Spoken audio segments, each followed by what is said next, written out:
नमस्कार मित्रांनो, मी सॅम कुळे तुमचं सफरनामा या यूट्यूब चॅनलमध्ये स्वागत करतो.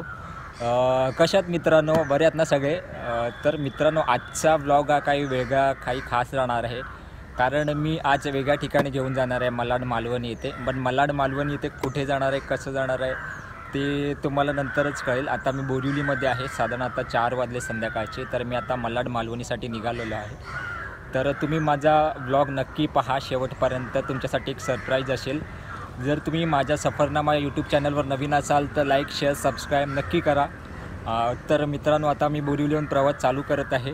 बोरिवलीवरून लिंक रोडवरून निघालेलो आहे. बोरिवली लिंक रोड, त्याच्यानंतर गोराईनंतर मग चारकोपवरून नंतर अथर्व कॉलेज आणि तिथून मग मालाड मालवणी. त्याच्यानंतर पुढे मालाड मठ जेट्टीला जाईन मी. असा प्रवास चालू आहे. पावसाने जबरदस्त अंधार केलेला आहे, त्याच्यामुळे मी चारकोपमध्ये थोडा वेळ थांबतो आहे. जबरदस्त अंधार केला आहे पावसाने, तुम्ही पाहू शकता.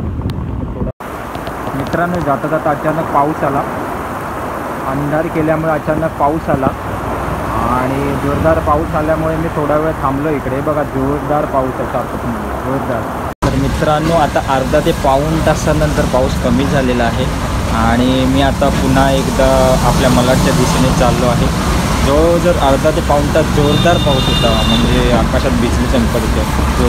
मित्रांनो, अर्धा ते पाऊण तास थांबल्यानंतर आता पुन्हा एकदा चाललो आहे मी मालाडच्या दिशेने. रेनकोट घातला आहे, जोरदार पाऊस आहे त्याच्यामुळे मी रेनकोट घातला आहे आणि चाललो आहे पुन्हा मालाडच्या दिशेने. मित्रांनो, आता मी जेट्टीवाल्या रोडने चालत आहे. पाहू शकता तुम्ही, आता पाऊस पडल्यामुळे सगळीकडे ओळख झालं आहे.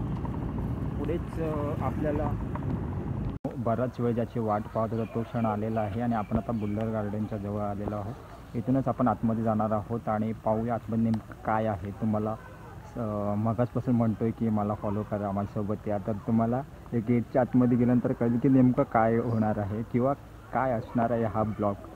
तर तुम्ही माझ्यासोबत माझ्यासोबत आपण आता या गेटमधून आतमध्ये जाणार आहोत.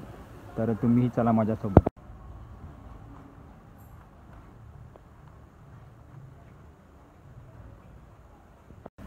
हा आहे ठिपक्यांच्या रांगोळीमधील अप्पूच्या वडिलांचं घर. पाहू शकता, इथेच अप्पूची घराची शूटिंग होते वडिलांची. पाहू शकता बाहेरून कशा पद्धतीने आहे ते.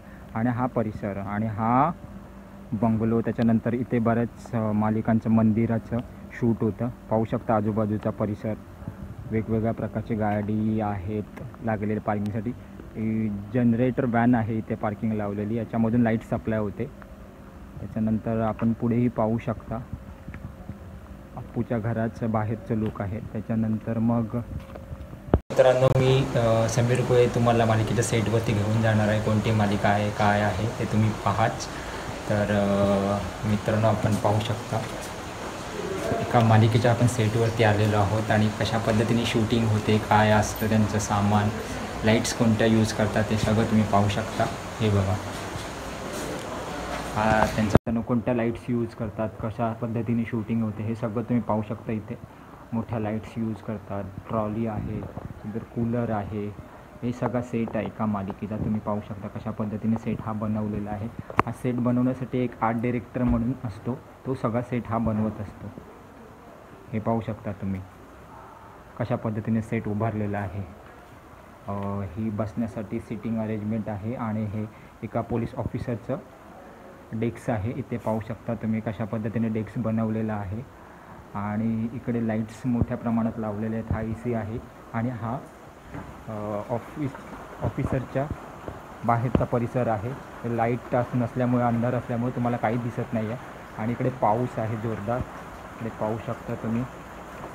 बघा, उत्तर प्रदेश पोलीस हाही सेट आहे सिनेमा मालिकेचा. हा बघा कशा पद्धतीने सेट बनवतात, कशा पद्धतीने उभारणी केलेली असे तुम्ही पाहू शकता. हे बघा, इकडे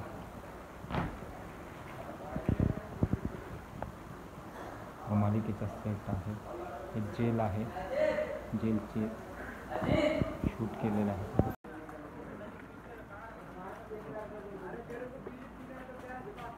हे पाहू शकता तुम्ही, पोलीस स्टेशन इथे उभारण्यात आलेलं आहे.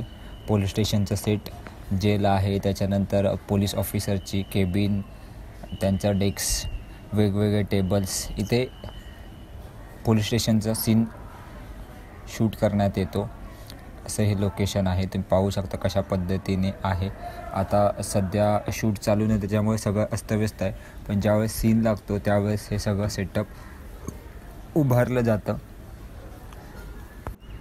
ज्यावेळेस आपण सिनेमा किंवा मालिका टी व्हीवर आणि सिनेमागृहात पाहतो त्यावेळेस आपल्याला ती खूप सुंदर कलाकृती दिसते. याच्या पाठीमागे प्रत्येक टेक्निशियनची मेहनत असते, प्रचंड मेहनत घेत असतात. त्याच्या पाठीमागे एक सीन ओके होण्यासाठी त्या सीनसाठी जवळजवळ 10 ते 15 किंवा 20-25 त्याहूनही जास्त टेक होतात.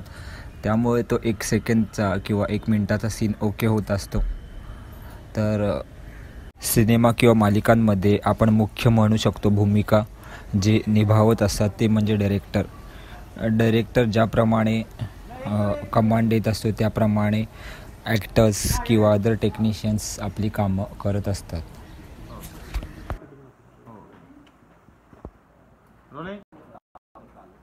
चल चल चल चल चल रेडी. ड्राइवरला थोड़ा पाठी. हाँ ड्राइवरला मागे देगा.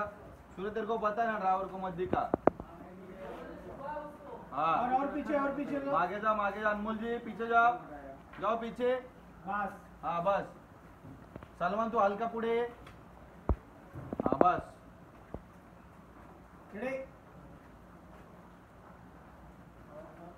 रोल. Rolling action.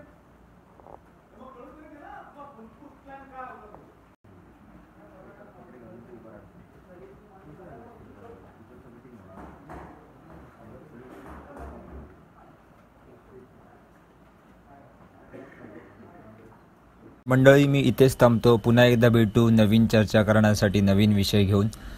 आणि मंडळी आय होप तुम्हाला हा व्हिडिओ आवडला असेल तर लाईक करा, शेअर करा आणि सबस्क्राईब करा आणि जास्तीत जास्त लोकांपर्यंत पोहोचवण्याचा प्रयत्न करा. आणि आपला इंस्टाग्राम अकाउंट तुम्ही फॉलो करू शकता सॅम सफरनामा ब्लॉग आणि फेसबुकलाही फॉलो करू शकता सॅम कुळे म्हणून. तिकडे मी नवनवीन अपडेट्स टाकत असतो त्या तिकडे तुम्हाला पाहायला मिळतील.